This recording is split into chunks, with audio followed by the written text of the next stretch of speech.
केम छो दोस्तों। आशा रखता हूँ खुश होंगे, मज़ा में होंगे, मस्त होंगे। दोस्तों, आज मैं थोड़ा सा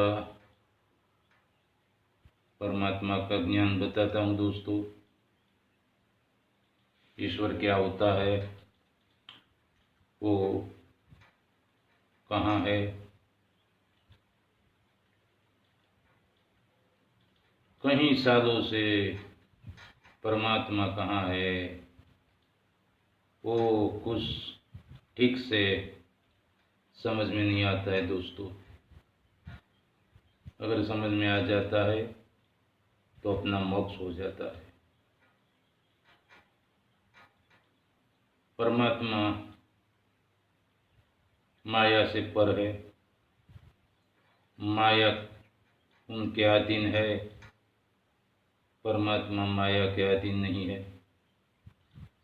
परमात्मा मिलने से क्या फायदा होता है? लोगों चमत्कार देखते हैं तो ऐसा होता है कि प्रभु को भजने के लिए हमें बहुत बड़ा फायदा होगा। हाँ दोस्तों, फायदा होता है, लेकिन असली फायदा नहीं होता। सुख दुख वाला फायदा होता है, परम सुख वाला नहीं होता है। परम सुख अपने पास है, दूर नहीं है।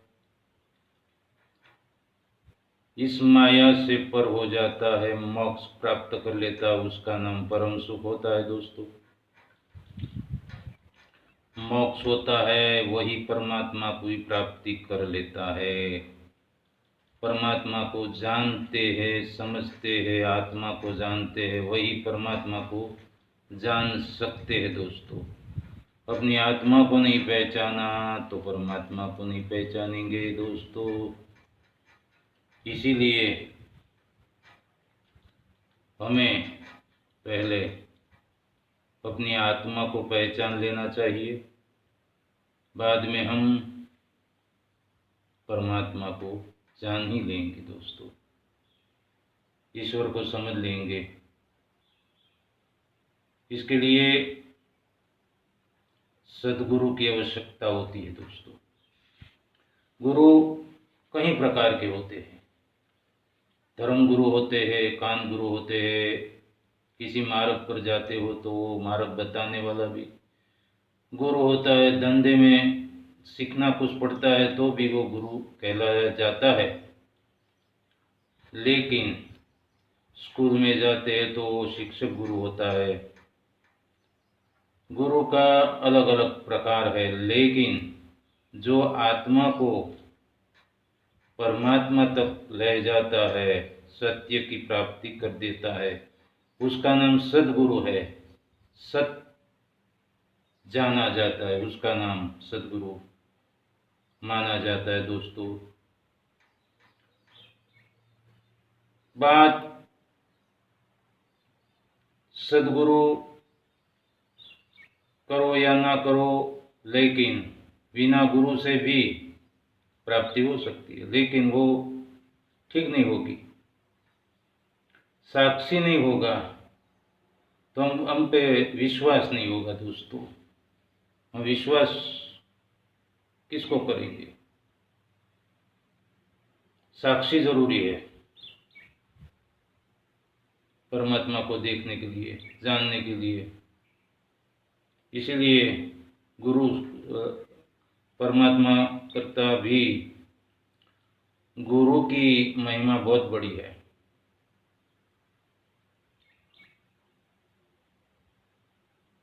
गुरु गोविंद दोनों खड़े, किसको लागू पाए, बलिहारी गुरुदेव की, जिन्हें गोविंद दियो दिखाई।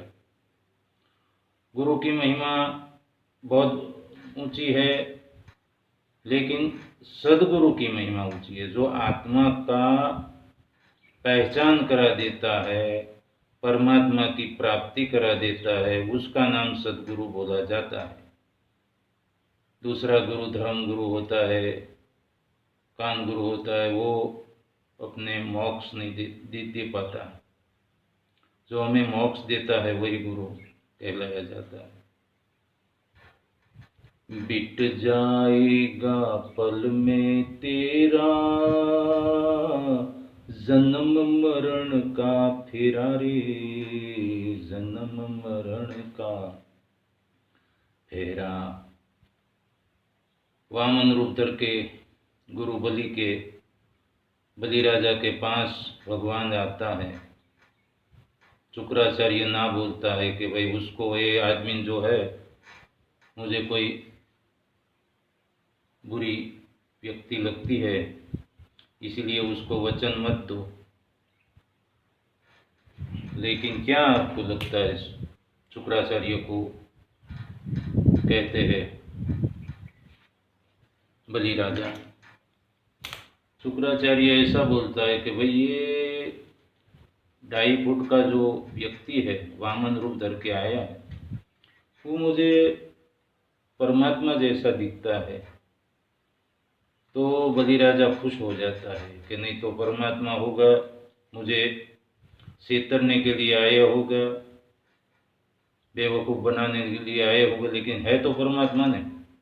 तो आज मैं सारा धन उसके लिए लुटा दूंगा। तो वो भजन बनाया है, आज लुटा तेरे दर पद अपना, मानन कहना मेरा। बिट जाएगा पल में तेरा जन्म मरण का फेरा रे, जन्म मरण का फेरा।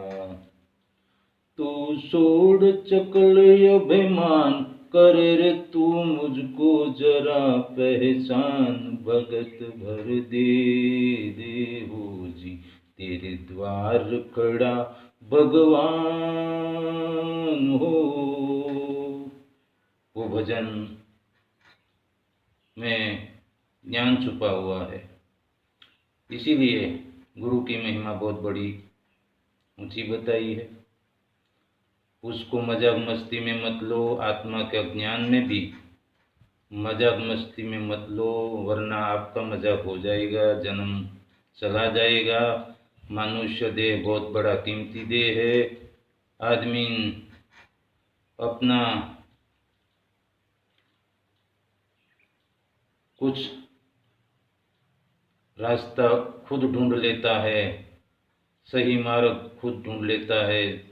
सुबह उठते हुए तो हजारों रास्ता दिखाई देता है, उनमें से हमें सत्य का मार्ग, सत्य का मतलब आप है, आपको जान लेना वही सत्य है। सत्य का मार्ग अपना लेना चाहिए, क्योंकि ये जिंदगी पल दो पल की है। यहाँ मुसाफिर है सब, हमेशा कोई रहने वाला नहीं दोस्तों। इसीलिए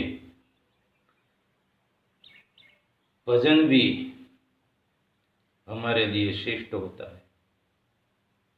इस जन्म में आए हैं तो हम प्राप्ति करके जाएंगे।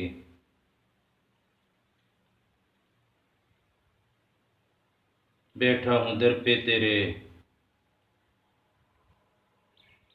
मर के जाऊंगा या तो झोली भर के जाऊंगा। ऐसा ही हमें थोड़ी सी जिज्ञासा होनी चाहिए। गुरु का महिमा बहुत बताया है दोस्तों, वो सदगुरु का महिमा बताया है। राजा जनक अष्टवक्र को सपना आया था कि सपने में वो भिखारी बन गया था। 3 दिन के भूखे थे, किसी ने खिचड़ी दिया और खिचड़ी लेकर आता था। सोमा बारिश का समय था, तो जो ढोर होते हैं वो भड़क जाते हैं और वो खिचड़ी है वो गारा कादों में पड़ जाती है दोस्तों। और वो जग जाता है तो वो राजमहल में सिंहासन पर सोए हुए होते हैं। लेकिन उसने सत्य की खोज की कि ये क्या है, रात में मैं भिखारी बन गया, बिल्कुल मैं भिखारी ही था। तो ये सपना है वो सत्य है, या ये राजा हूँ वो सत्य है। राजा जनक आते हैं, सारा राजाओं को जेल में पूर देते हैं, कोई जवाब नहीं देता। लेकिन अष्टवक्र 18 अंग उसका टेढ़ा हुआ है, चले आते हैं, सारी सभा हंसती है, जैसे कोई आत्मा की बात करते हैं तो हंसते हैं, वैसे ही अष्टवक्र आते हैं तो हंसते हैं। तो अष्टवक्र भी खड़खड़ाट हंस पड़े। तो ये सभा में बैठे हुए सब चौंक गए, ये क्या, हम तो उसका हाथ पग टेढ़े हुए देखकर हंस रहे हैं, आप किस लिए हंस रहे हैं? अष्टवक्र को पूछते हैं। तो कि मैं इसी सारी सभा में समाड़ बैठे हुए है उसको देखकर हंसता हूँ, क्योंकि जो समाड़ होता है उसकी नज़रें हाड़ मांस यानी कि चमड़े के ऊपर हो जाती है। सब लोग मेरा टेढ़ा हुआ हाड़ मांस का बना हुआ चमड़ा है उसको देखकर हंसते हो, तो मैं तुम्हें सिर्फ मेरा हाड़ मांस का जो पुतला है, टेढ़ा हुआ जो शरीर है, उसको देखकर हंसते हो। सिर्फ तुमने वो टेढ़ा हुआ शरीर देखा है, लेकिन मेरा आत्मा नहीं देखा। सब लोग चौंक जाते हैं, राजा जनों को पूछते हैं तो के सवाल किसने किया कि ये सपना सत्य है या कि मैं राजा हूँ वो सत्य है? तो अष्टवक्र बोलते हैं कि भाई ये सवाल जो है करने वाला बड़ा होता है कि जवाब देने वाला? तो के जवाब देने वाला, तो जवाब देने वाला तो नीचे बैठे हो, आप सिंहासन ऊपर हो, तो मैं जवाब कैसे दे सकूंगा? पानी जो होता है ऊपर से आता है वो नीचे गिरता है, और मैं नीचे हूँ तो पानी ऊपर नहीं जाएगा। राजा जनक बहुत बड़े ज्ञानी और विद्वान थे, तुरंत बात को समझ गए और अष्टवक्र को सिंहासन ऊपर बिठा दिया, और राजा जनक नीचे खड़े हैं उसके पैर में। तो अष्टवक्र पूछते हैं कि वे अब सिंहासन ऊपर बिठाया तो राज किसका हुआ? तो क्या आपका हुआ? तो क्या हुक्म किसका चलेगा? तो क्या आपका होगा? तो क्या जाओ, जितने राजा काली कोठड़ी में पूरा हुआ है, जेल में पूर दिया है, उसको छोड़ दो, उसका हुक्म ही सुन के सब सैनिक जाके सबको छोड़ देता है। राजा जनक बोलते हैं कि उसका ही हुक्म ही चलेगा। और अब राजा जनक कहते हैं कि अब तो गुरुदेव बताइए कि मैं भिखारी था वो सत्य था या मैं राजा हूँ वो सत्य है? तो के समझ ले, तू राजा था, भिखारी था वो सपना उड़ गया वो झूठा था। तो कि क्या मैं अभी राजा हूँ वो सत्य है कि नहीं? वो भी एक झूठा है, वो सपना जैसा ही ये सत्य है। इसलिए राजा जनक अभी हो वो भी सत्य नहीं है, और सपने में भिखारी था वो भी सत्य नहीं। तो राजा जनक बोलते तो सत्य क्या है अष्टवक्र? तो कि सत्य जो है वो तुम है, उस तुम को जानना पड़ेगा। तुम कौन हो? तुम शरीर नहीं हो। कहाँ से आए हो और इस शरीर छोड़ने के बाद कहाँ जाओगे? इसीलिए तुम्हारा ज्ञान होना चाहिए। तो अष्टावक्र उसको ज्ञान देता है, गुप्त ज्ञान देता है, और कहीं समय तक उस ज्ञान का जतन करते हैं। जब लड़ाई का समय आता है तो बताइए कि सत्य क्या है, लेकिन उसको भी ज्ञान नहीं हुआ। जब ज्ञान होता है तो घोड़ा के ऊपर पलाण करते हैं, पांगड़ा में पग डालते हैं, तो उसको ज्ञान हो जाता है कि मैं सदेह विदेही हूँ। तो दोस्तों, ये आत्मा जो है वो अमर है। आत्मा की प्राप्ति करते हैं तो सारी जगत जो है वो भ्रांति हो जाती है। हम इस भ्रांति में आए हैं, उस भ्रांति को आप जानो दोस्तों। अगर वो भ्रांति जान गए तो क्या आवश्यकता रहेगी? जो शरीर है वो भी भ्रांति है। सिर्फ आप सत्य हो और आप शरीर से अलग हो। शरीर नहीं हो। शरीर में ऊपर से आप आए हो और चले जाते हो।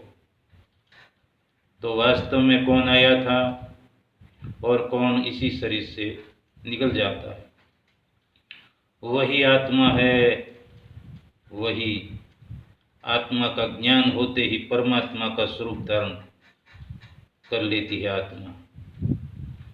इसीलिए आत्मा का ज्ञान का मजाक करना बेवकूफ़ी होगी और आपकी मजाक बन जाएगी दोस्तों।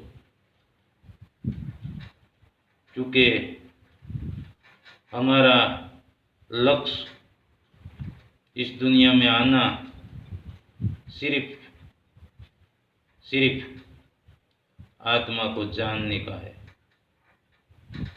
उसके लिए गुरु की आवश्यकता दोस्तों होती है, वो भी सदगुरु की।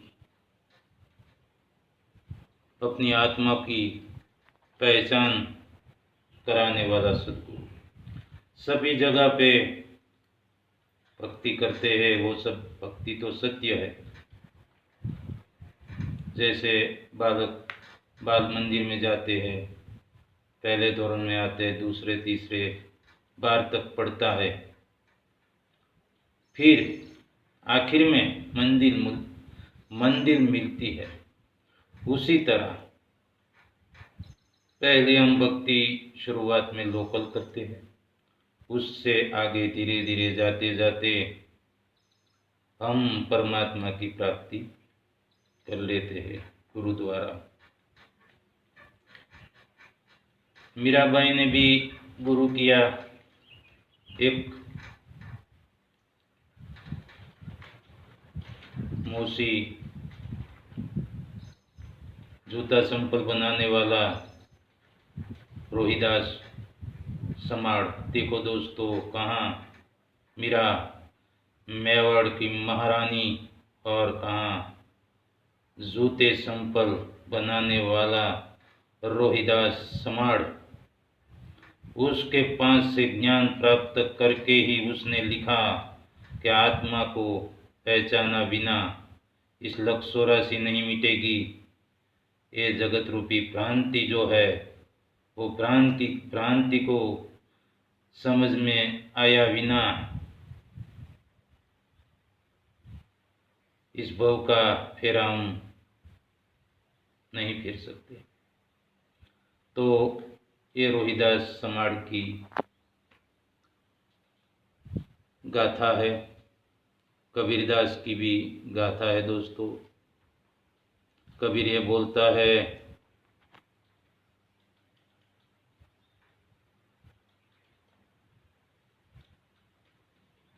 साहिब तेरी साहिबी सब घट में रही समाई, मेहंदी केरे पान में लाली रही चुपाई। घट घट में कबीर साहब ने भी यही बताया है दोस्तों। दासी जीवन गुजरात में हुए, उसका गुरु भीम था, भीम साहेब था। उसी ने उसको भी बहुत अच्छी तरह से लोगों को समझाया, भजन में समझाया है। जो अहमद सोहान का भजन आता है वो ज़्यादा से ज़्यादा दासी जीवन का भजन अहमद सोहान ने गाया हुआ है दोस्तों।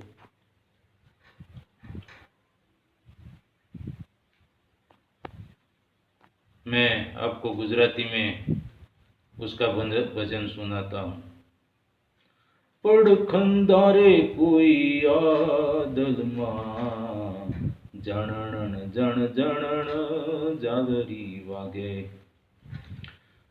देर खंदारे कोई आदल मां, जणण जण जणण जागरी वागे। विना डांडिये नौबत वागे, विना दीपो के ज्योत जले।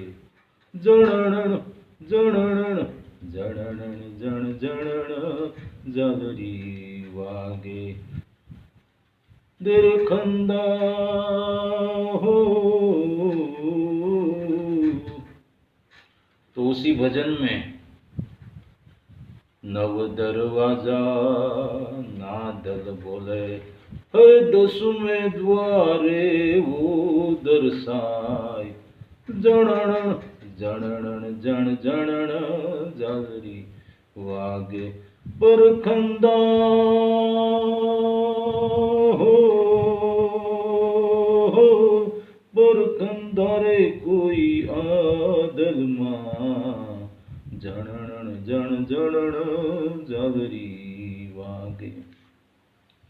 उसमें बताया है कि ये दिल में ही कोई ईश्वरीय ताकत है, उसको जानना बहुत जरूरी है दोस्तों। दासी जीवन हर एक भजन बहुत सुपर है, उसको समझना बड़ा कठिन है दोस्तों।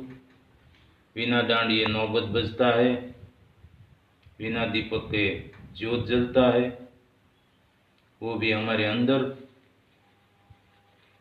सोही महल में मैरम बोले, 10 दरवाजा हमारे अंदर है। 10वां अपना 9 दरवाजा होता है, 2 आंखें, एक मुख।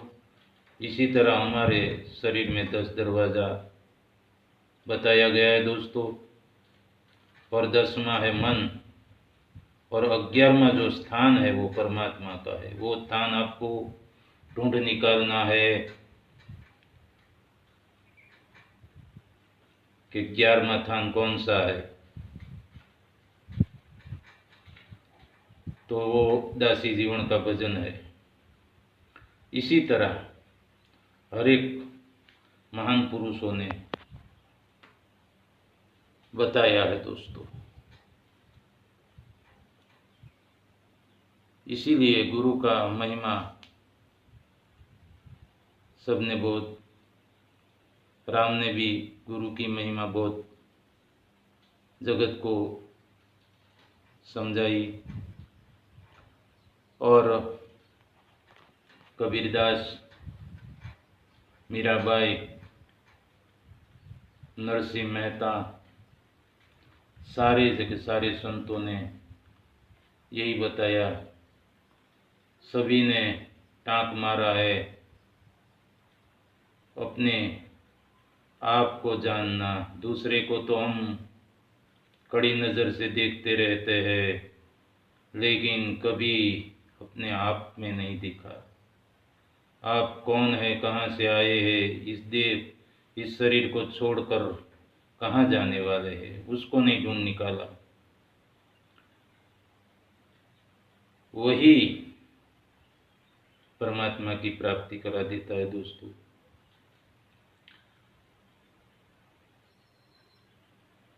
ऐसा ज्ञान गुरु का है, उसका नाम सदगुरु बोला जाता है। गुरु अलग अलग होते हैं दोस्तों, लेकिन सदगुरु जो होता है वो अपने आत्मा की पहचान कराने वाला होता है, तो हमारा मोक्ष हो जाता है। मोक्ष हो जाता है दोस्तों, तो आपको किसी की ज़रूरत नहीं होती है, उसी का नाम परमात्मा होता है। इस संसार में आया तो हमें सबकी ज़रूरत पड़ती है, खाने पीने, धंधे, पैसा, सगा संबंधी, सबकी ज़रूरत होती है। किसी की ज़रूरत बिना संसार में रह ही नहीं पाता। तो परमात्मा है वो तो सबसे अलग बताया गया है, 52 से बाहर, 3 गुण से न्यारा, अलग अविनाशी है। वो स्वरूप जो है, एक बार जो हमारी समझ में आ गया तो हम संसार में रहते हुए भी हम परमात्मा की प्राप्ति कर सकता है। जैसे सांस में मक्खन होता है, सांस जो है वो माया है, मक्खन जो है वो आत्मा है। सांस में होते हुए भी डूब नहीं सकता। इसी तरह हम संसार में रहते हुए भी मोक्ष प्राप्त कर सकते हो। अलग प्रकार के रास्ते होते हैं, कोई ध्यान मार्ग है और कोई कर्म मार्ग है, कोई योग मार्ग है, कोई यज्ञ मार्ग है। उसमें से श्रेष्ठ मार्ग है वो ज्ञान मार्ग, गीता ने अंदर बताया भगवान श्री कृष्ण ने। दोस्तों, गीता हम कई बार पढ़ चुके हैं, लेकिन हमारी समझ में कुछ आता नहीं है। भगवान कृष्ण ने बहुत कुछ बता दिया है, लेकिन कुछ समझ में आता नहीं। कई सालों से सब पढ़ते हैं। तो वो जो ज्ञान मार्ग है वो श्रेष्ठ है। जैसे कि हम चल के जाते हैं अमेरिका तो बहुत समय लगेगा, साइकिल लेकर जाते गए तो कम समय लगेगा, स्कूटर लेकर जाएंगे तो कम समय लगेगा, ट्रेन में जाएंगे तो भी कम समय हो जाएगा, बस में जाएंगे तो भी कम हो जाएगा, स्टीमर में हो जाएंगे तो भी कम होगा। सबसे श्रेष्ठ मार्ग है वो विमान है, एरोप्लेन। एरोप्लेन में जाएंगे तो जल्द से जल्द हम पहुंच सकते हैं। इसी तरह ये ध्यान मार्ग से भी ज्ञान मार्ग जो है, कर्म मार्ग से भी ज्ञान मार्ग है, योग मार्ग से भी ज्ञान मार्ग है। सबसे श्रेष्ठ मार्ग ज्ञान मार्ग है। वो विमान द्वारा हमें परमात्मा का दर्शन हो जाता है दोस्तों, ज्ञान हो जाता है। फिर किसी को पता नहीं चलता है कि ये व्यक्ति को ज्ञान हुआ है कि नहीं। आपके साथ रहेगा, आपकी तरह ही वो रहेगा, लेकिन छुपी चाइल्ड की तरह वो व्यक्ति होगा, आपको पता नहीं चलेगा। पहले क्या था कि जो ज्ञान हो जाता है वो भगवा पहन लेते थे, ध्यान योग करते थे, लोग उसको ही समझते थे कि वहाँ ही परमात्मा का दर्शन हो जाता है। वो सतयुग में था। अभी तो क्या है, अभी तो आपको पता नहीं चलेगा भाई ये ज्ञान हुआ कि नहीं। अगर वो बताएगा भी आप मानेंगे नहीं आप वो बताएगा कि ऐसा है तो भी मानने वाले कि ऐसा ज्ञान है वो छुपी चाइल्ड की तरह है, किसी को पता नहीं लगेगा कि उसने ज्ञान प्राप्त कर लिया है, परमात्मा उसको मिल चुका है, किसी को पता नहीं चलेगा। अगर आप जान लोगे तो भी नहीं चलेगा। अब क्या समय, इसी कलयुग जो है वो डंडेरा पीटने का समय नहीं है। पहले जो था वो अलग समय था, अब वो अलग समय है।